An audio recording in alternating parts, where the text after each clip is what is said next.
പകുതി വില തട്ടിപ്പിൽ അനന്തകൃഷ്ണൻ പ്രമുഖർക്ക് നൽകിയ തുകയുടെ വിവരങ്ങൾ പോലീസിന് ലഭിച്ചു. ഇടുക്കിയിലെ പ്രമുഖ രാഷ്ട്രീയ നേതാക്കൾക്ക് ലക്ഷങ്ങൾ തെരഞ്ഞെടുപ്പ് ഫണ്ടായി നൽകിയെന്ന വിവരങ്ങളാണ് പുറത്തുവന്നത്.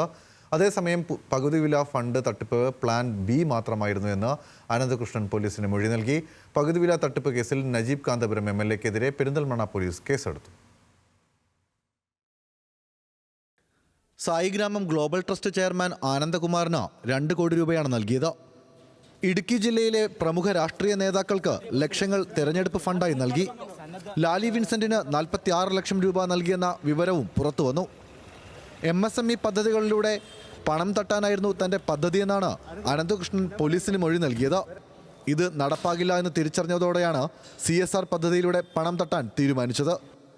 CSR ഫണ്ടിനായി 200ഓളം കമ്പനികളെ സമീപിച്ചു. എന്നാൽ ഈ നീക്കം പാളി.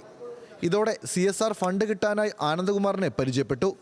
അതും പാളിയതോടെയാണ് സ്ഥലവും വസ്തുക്കളും വാങ്ങി തട്ടിപ്പ് ആർഭാടമാക്കാൻ തീരുമാനിച്ചത്. CSR ഫണ്ട് നൽകുമെന്ന് അനന്തകൃഷ്ണൻ പറഞ്ഞ കമ്പനികളോട് പോലീസ് വിവരങ്ങൾ തേടാൻ തീരുമാനിച്ചു. നിലവിൽ പ്രധാനപ്പെട്ട കമ്പനികളുടെ പേര് അനന്തകൃഷ്ണന്റെ ബാങ്ക് സ്റ്റേറ്റ്മെന്റുകളിൽ ഇല്ല. CSR തുക ഒന്നും വന്നിട്ടില്ല എന്നാണ് പോലീസ് നിഗമനം. കുറേ പരാതി ഡയറക്റ്റ് കിട്ടിയിട്ടുണ്ടോ, കുറേ പരാതി NGO വഴി കിട്ടിയിട്ടുണ്ട്. സോ അതിനകത്ത് ഇതുവരെ ഏകദേശം 15 FIR രജിസ്റ്റർ ആയിരുന്നു. പക്ഷേ ഈ 15 FIRൽ അറൗണ്ട് 200 പരാതിക്കാരുണ്ടാവും. കാരണം ഒരു NGO, പ്രത്യേകിച്ചും ഒരു കുന്നത്തനാട്ടിൽ ഒരു NGOന് നമുക്ക് ഏകദേശം 130 ആൾക്കാരിൻ്റെ പരാതി ഒരു സിംഗിൾ FIR ഉണ്ടായിരുന്നു. സോ ഏകദേശം അറൗണ്ട് 200 ആൾക്കാരിൻ്റെ പരാതി ഈ 15 FIRൽ തന്നെ ഉണ്ടാവും. ഇപ്പോൾ എല്ലാ ആംഗിൾസ് ഓപ്പൺ ആണോ ഇൻവെസ്റ്റിഗേഷനിൽ. ഇത് എന്തെങ്കിലും തെളിവ് കിട്ടിക്കഴിഞ്ഞാൽ ഉടൻ തന്നെ ശക്തമായ നടപടി ഉണ്ടാവും.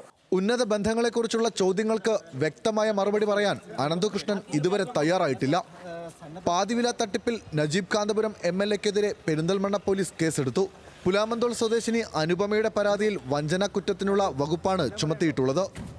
പകുതിവില തട്ടിപ്പിൽ CPIM പ്രാദേശിക നേതാക്കളെയും പ്രതിപട്ടികയിൽ ഉൾപ്പെടുത്തി. കായംകുളം പോലീസ് രജിസ്റ്റർ ചെയ്ത കേസിലാണ് CPIM വനിതാ നേതാക്കളെ പ്രതി ചേർത്തത്.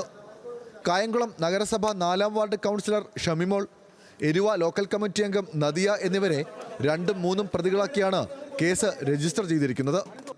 പകുതിവില തട്ടിപ്പിൽ കായംകുളം പോലീസ് സ്റ്റേഷനിൽ മാത്രം 250 പരാതികളാണ് ലഭിച്ചിട്ടുള്ളത്. പകുതിവില തട്ടിപ്പിൽ പാലക്കാട് ചിറ്റൂരിൽ 2 പേർക്കെതിരെ പോലീസ് കേസെടുത്തു. സീഡ് സംസ്ഥാന കോർഡിനേറ്റർ അനന്തകൃഷ്ണൻ, നല്ലേപ്പള്ളി പഞ്ചായത്തിലെ ജനതാദൾ മെമ്പറായ പ്രീതി രാജൻ എന്നിവർക്കെതിരെയാണ് കേസ്. കൊച്ചി, മലപ്പുറം, ആലപ്പുഴ, പാലക്കാട് ബ്യൂറോകൾക്കൊപ്പം ന്യൂസ് ഡെസ്ക്, ന്യൂസ് മലയാളം.